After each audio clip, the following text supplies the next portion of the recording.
They had almost finished with the loading. Outside stood the Optus, his arms folded, his face sunk in gloom. Captain Franco walked leisurely down the gangplank, grinning. "What's the matter?" he said. "You're getting paid for all this." The Optus said nothing. He turned away, collecting his robes. The captain put his boot on the hem of the robe. "Just a minute. Don't go off. I'm not finished." "Oh," the Optus turned with dignity. "I am going back to the village." He looked toward the animals and birds being driven up the gangplank into the spaceship. "I must organize new hunts." Franco lit a cigarette. "Why not? You people can go out into the veldt and track it all down again. But when we run out halfway between Mars and Earth," the Optus went off, wordless. Franco joined the first mate at the bottom of the gangplank. "How's it coming?" he said. He looked at his watch. "We got a good bargain here." The mate glanced at him sourly. "How do you explain that? What's the matter with you?" "We need it more than they do." "I'll see you later, Captain." The mate threaded his way up the plank, between the long-legged Martian go-birds, into the ship. Franco watched him disappear. He was just starting up after him, up the plank toward the port, when he saw it.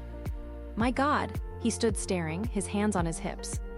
Peterson was walking along the path, his face red, leading it by a string. "I'm sorry, Captain," he said, tugging at the string. Franco walked toward him. "What is it?" The wub stood sagging, its great body settling slowly. It was sitting down, its eyes half shut. A few flies buzzed about its flank, and it switched its tail. It sat. There was silence. "It's a wub," Peterson said. "I got it from a native for 50 cents. He said it was a very unusual animal. Very respected." "This," Franco poked the great sloping side of the wub. "It's a pig." "A huge dirty pig." "Yes, sir, it's a pig. The natives call it a wub, a huge pig. It must weigh 400 pounds. Franco grabbed a tuft of the rough hair. The wub gasped. Its eyes opened, small and moist. Then its great mouth twitched. A tear rolled down the wub's cheek and splashed on the floor. "Maybe it's good to eat," Peterson said nervously. "We'll soon find out," Franco said. The wub survived the takeoff, sound asleep in the hold of the ship. When they were out in space and everything was running smoothly, Captain Franco bade his men fetch the wub upstairs so that he might perceive what manner of beast it was. The wub grunted and wheezed, squeezing up the passageway. "Come on," Jones grated, pulling at the rope. The wub twisted, rubbing its skin off on the smooth chrome walls. It burst into the anteroom, tumbling down in a heap. The men leaped up. "Good Lord," French said. "What is it?" Peterson says it's a wub, Jones said. "It belongs to him." He kicked at the wub. The wub stood up unsteadily, panting. "What's the matter with it?" French came over. "Is it going to be sick?" They watched. The wub rolled its eyes mournfully. It gazed around at the men. "I think it's thirsty," Peterson said. He went to get some water. French shook his head. "No wonder we had so much trouble taking off. I had to reset all my ballast calculations." Peterson came back with the water. The wub began to lap gratefully, splashing the men. Captain Franco appeared at the door. "Let's have a look at it." He advanced, squinting critically. "You got this for 50 cents. "Yes, sir," Peterson said. "It eats almost anything. I fed it on grain and it liked that. And then potatoes and mash and scraps from the table and milk. It seems to enjoy eating. After it eats, it lies down and goes to sleep." "I see," Captain Franco said. "Now as to its taste. That's the real question. I doubt if there's much point in fattening it up anymore. It seems fat enough to me already. Where's the cook? I want him here. I want to find out." The wub stopped lapping and looked up at the captain. "Really, Captain," the wub said. "I suggest we talk of other matters." The room was silent. "What was that?" Franco said. "Just now, the wub, sir," Peterson said. "It spoke." They all looked at the wub. "What did it say?" "What did it say?" "It suggested we talk about other things." Franco walked toward the wub. He went all around it, examining it from every side. Then he came back over and stood with the men. "I wonder if there's a native inside it," he said thoughtfully. "Maybe we should open it up and have a look." "Oh, goodness," the wub cried. Is that all you people can think of killing and cutting? Franco clenched his fists. Come out of there. Whoever you are, come out. Nothing stirred. The men stood together, their faces blank, staring at the wub. The wub swished its tail. It belched suddenly. I beg your pardon, the wub said. I don't think there's anyone in there, Jones said in a low voice. They all looked at each other. The cook came in. You wanted me, Captain, he said. What's this thing? This is a wub, Franco said. It's to be eaten. Will you measure it and figure out? I think we should have a talk, the wub said. I'd like to discuss this with you, Captain, if I might. I can see that you and I do not agree on some basic issues. The captain took a long time to answer. The wub waited good-naturedly, licking the water from its jowls. Come into my office, the captain said at last. He turned and walked out of the room. The wub rose and padded after him. The men watched it go out. They heard it climbing the stairs. I wonder what the outcome will be, the cook said. Well, I'll be in the kitchen.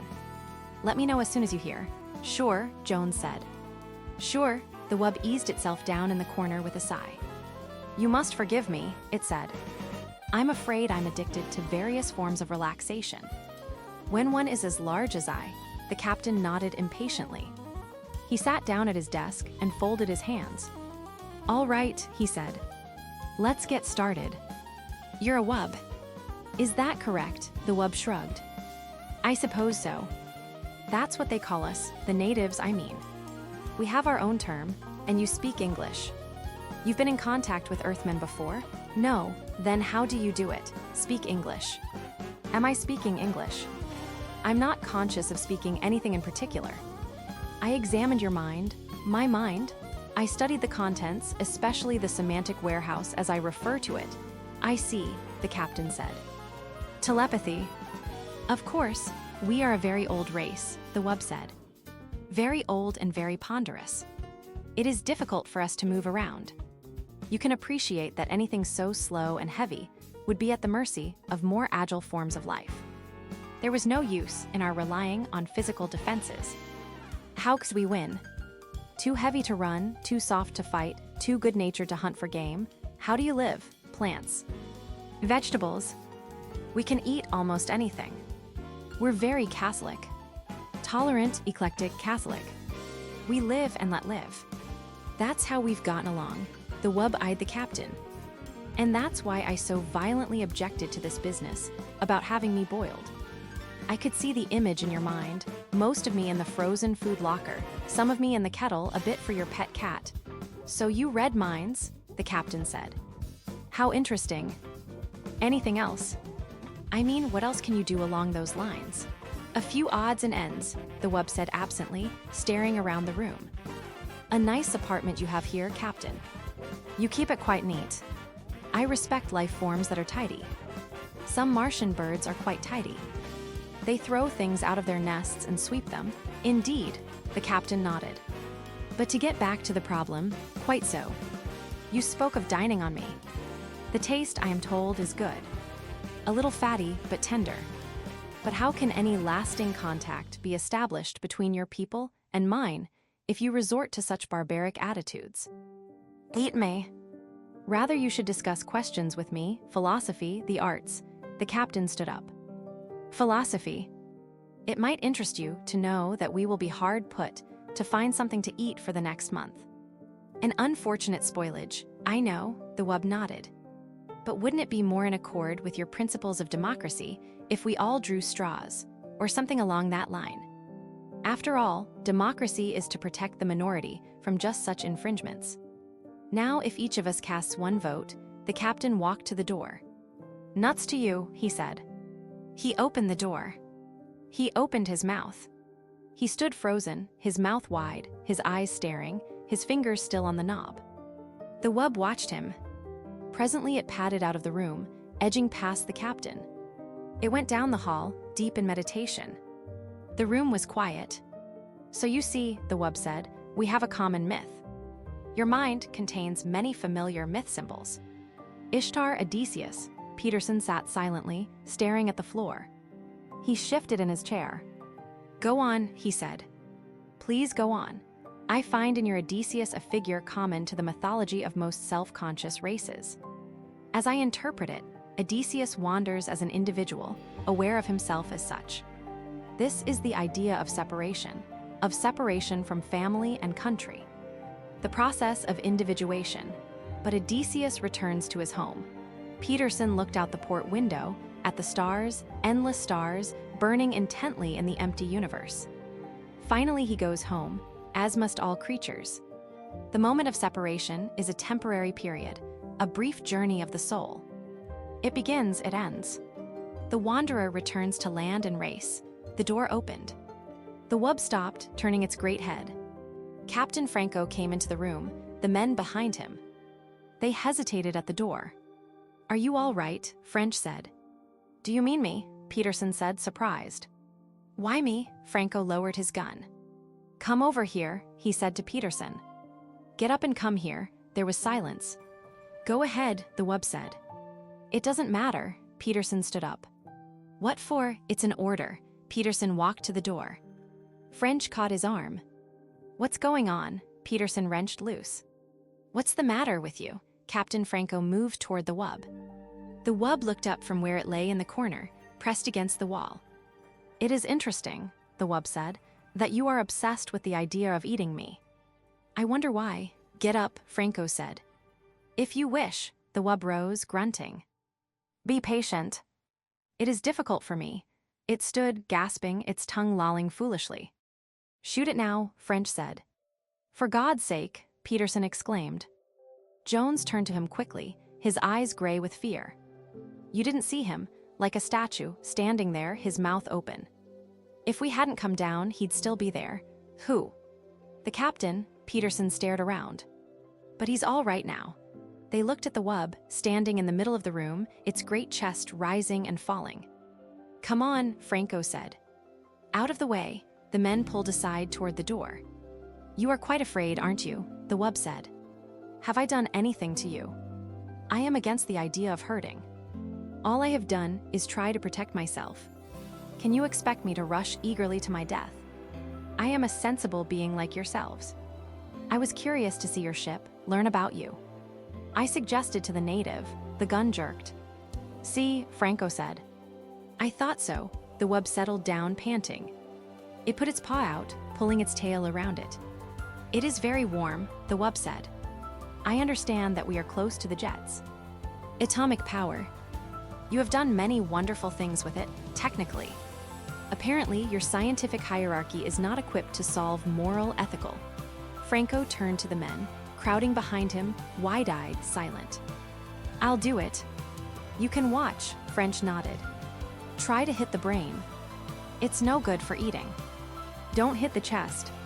If the rib cage shatters, we'll have to pick bones out." "Listen," Peterson said, licking his lips. "Has it done anything? What harm has it done? I'm asking you. And anyhow, it's still mine. You have no right to shoot it. It doesn't belong to you." Franco raised his gun. "I'm going out," Jones said, his face white and sick.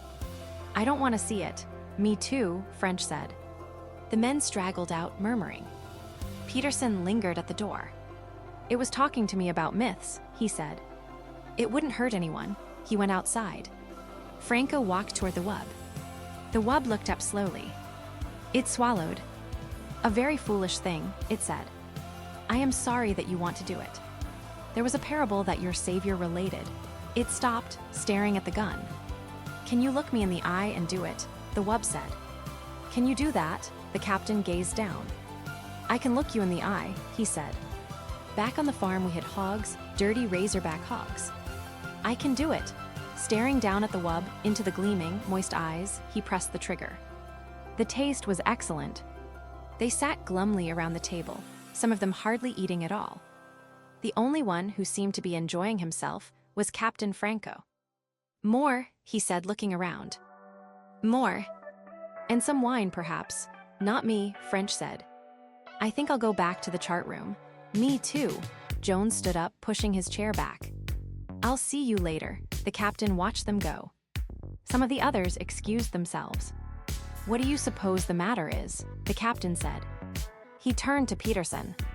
Peterson sat staring down at his plate, at the potatoes, the green peas, and at the thick slab of tender, warm meat. He opened his mouth. No sound came. The captain put his hand on Peterson's shoulder. "It is only organic matter now," he said. "The life essence is gone."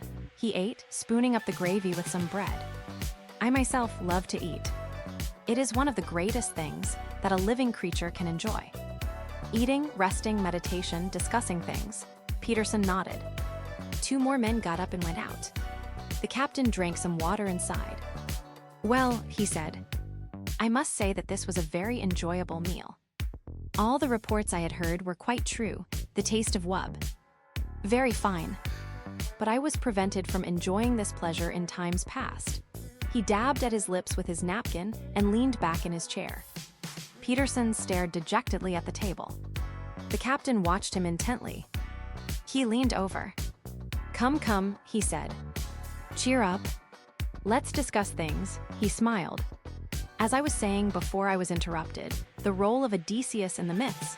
Peterson jerked up, staring. "To go on," the captain said. "Odysseus, as I understand